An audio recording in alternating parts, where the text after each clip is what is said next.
नमस्कार दोस्तों, स्वागत है आप सबका राइस स्मार्ट के यूट्यूब चैनल में। मैं हिमांशु यादव संडे स्पेशल में हाजिर हूँ आपके सामने पॉलिटी का एक जानदार शानदार टॉपिक लेकर। अक्सर पूछा जाता है एग्जाम में कि बताइए निम्नलिखित में से कौन आजाद भारत के पहले स्वास्थ्य मंत्री थे। और हमेशा हर एग्जाम में आप किसी भी एग्जाम की प्रिपरेशन कर रहे हो, एसएससी का, सीजीएल का, सीएचएसएल का, सीडीएस का, यूपी पीसीएस का, बिहार पीसीएस का, झारखंड पीसीएस का, मध्य प्रदेश का, यूके का, कहीं भी ऑल ओवर इंडिया जितने भी एग्जाम होते हैं, क्योंकि हमारी पहचान, हमारी आज़ादी हमारे सिलेबस का एक बहुत ही खास और इम्पॉर्टेंट टॉपिक है। तो वहाँ पे जो प्रमुख घटनाएं थी वो घटनाएं थी भारत की आज़ादी। आपको सबको पता है भारत हमारा आज़ाद होता है 15 अगस्त 1947 को। आज़ादी के साथ ही हमने अपना एक मंत्रिमंडल बनाया। उसके पहले क्या था, एक अंतरिम मंत्रिमंडल हुआ करता था जिसके प्रधानमंत्री नहीं थे बल्कि अध्यक्ष उपाध्यक्ष करके लोग हुआ करते थे, जिसमें से आपके प्रधानमंत्री जी जो आगे चलकर बने उनका नाम पहले हुआ करता था उपाध्यक्ष। जैसे आपने सुना होगा लॉर्ड माउंटबेटन अध्यक्ष हुआ करते थे और उपाध्यक्ष के रूप में काम कौन करते थे, पंडित जवाहरलाल नेहरू। लेकिन आजादी के बाद उस अंतरिम सरकार का नाम बदलकर कर दिया गया आजाद भारत का पहला मंत्रिमंडल, कैबिनेट बनाया गया और उसके बहुत सारे मंत्री थे। हमारे एग्जाम में बहुत बार रेगुलर आप ये कहिएगा हमेशा क्वेश्चन पूछे ही जाते हैं, वो मैं आपको दिखाने वाला हूं। जहां पे हम बात किसी करेंगे, देखेंगे आजाद भारत का मंत्रिमंडल 1947 में जो बना था वो हमें देखना है। तो एक एक करके देखेंगे कि कौन सा मंत्रालय किनके पास था। ये तो सबको पता है कि आजाद भारत के जो पहले जो प्रधानमंत्री थे उनका नाम पंडित जवाहरलाल नेहरू था, तो कोई दिक्कत नहीं है। बहुत से लोगों को गृह मंत्री के बारे में भी जानकारी होती है, तो गृह मंत्री की भी टेंशन नहीं है, वो आपको पता रहता है सरदार वल्लभ भाई पटेल, क्योंकि उन्होंने जितनी विदेशी रियासतें थी उनका सबका भारत में एकीकरण करवाया था, तो उनका भी नाम फेमस रहता है। राजकुमारी अमृत कौर जी का नाम भी फेमस रहता है। रीजन क्या रहता है कि उन्होंने भी स्वास्थ्य के लिए, और वो महिला थी, फीमेल्स थी, इस वजह से भी ज़्यादा क्वेश्चन पूछा जाता है। लेकिन रेलवे के और वित्त मंत्रालय से संबंधित क्वेश्चन आते हैं, तो हम एक बार उनको देख लेते हैं फटाफट।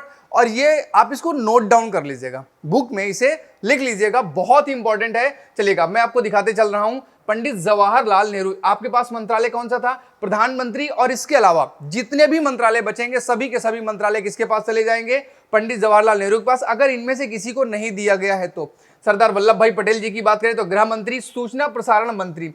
देखो गृह मंत्री सबको पता रहता है, दिक्कत सूचना एवं प्रसारण मंत्री में होती, तो ये आपको याद रखना है। इसके अलावा डॉक्टर राजेंद्र प्रसाद जो आगे चलकर 1950 में भारत में जब संविधान सभा के द्वारा हमारे देश में राष्ट्रपति का चुनाव करवाया जाता है, तो उस समय ये देश के प्रथम राष्ट्रपति बनते। लेकिन फिलहाल यहाँ पे इनके पास जो मंत्रालय था खाद्य एवं कृषि मंत्रालय, जो बार बार क्वेश्चन पूछा जाता है वो खाद्य मंत्रालय से रिलेटेड पूछा जाता है। इसके अलावा डॉक्टर अबुल कलाम, मौलाना अबुल कलाम आजाद, बहुत ही शानदार व्यक्तित्व।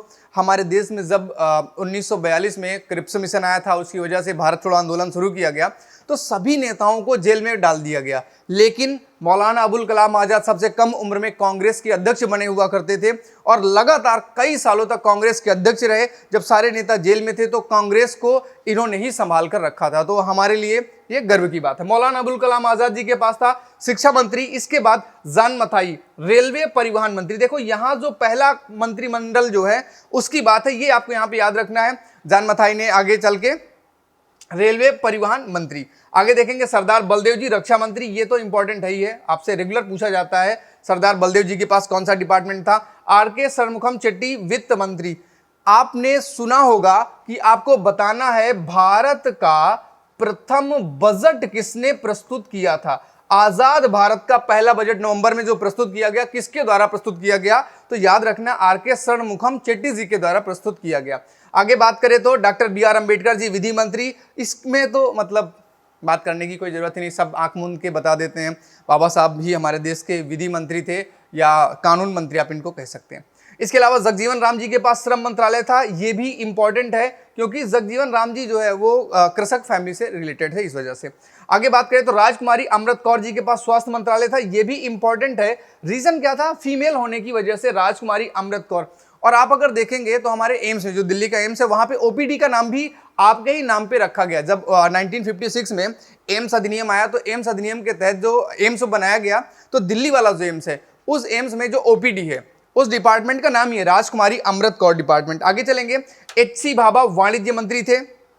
इंपॉर्टेंट है। और रफी अहमद जी के पास संचार मंत्रालय था। इसके अलावा श्यामा प्रसाद मुखर्जी याद रखेंगे उद्योग एवं आपूर्ति मंत्रालय, और वीएन गाडगिल के पास कार्य खनन एवं ऊर्जा मंत्रालय। देखो इसमें से जैसे आपके अहमद किदवई जी, श्यामा प्रसाद मुखर्जी, गाडगिल, इनकी अगर नाम याद रखते हैं तो किसी चर्चा परिचर्चा में जब आप बोलते हैं तो वहां पे आपके पास शब्दों का भंडार रहता है, नॉलेज रहता है, और आप अच्छे वक्ता के रूप में जाने जा सकते हैं। इसके अलावा इनका प्रयोग ऐसे क्वेश्चन में किया जाता है जैसे A B C D E F. अब इनमें से कह रहा कौन सा सही मिलान है कौन सा नहीं, ऐसे वाले जो क्वेश्चन आते हैं ना, तो उनमें एक दो नाम ऊपर से ले लेगा और बाकी के नाम आपके नीचे से ले लेंगे, तब वहां पे थोड़ा सा दिक्कत हो जाता। तो प्लीज आप इस चीज को भी याद रखेंगे तो ज्यादा अच्छा होगा। श्रम मंत्रालय जितने मैंने स्टार लगा दी, देखो उनको तो भूलना है ही नहीं। और अगली क्लास में हम आएंगे, मतलब अगले संडे को, और बहुत सारे इसी तरह के इंपॉर्टेंट चीजें जो आपके एग्जाम की, किसी भी एग्जाम की तैयारी करो वहां पे इंपॉर्टेंट होता है। वीडियो कैसा लगा हमें जरूर बताइएगा। इसका पीडीएफ भी आपको हमारे टेलीग्राम चैनल में मिल जाएगा, आप वहां से उसे डाउनलोड करके अपने पास सुरक्षित रख सकते हैं। वैसे अगर आपने अपने हाथ से लिख लिया है तो बहुत अच्छी बात है। धन्यवाद, आपका दिन शुभ हो।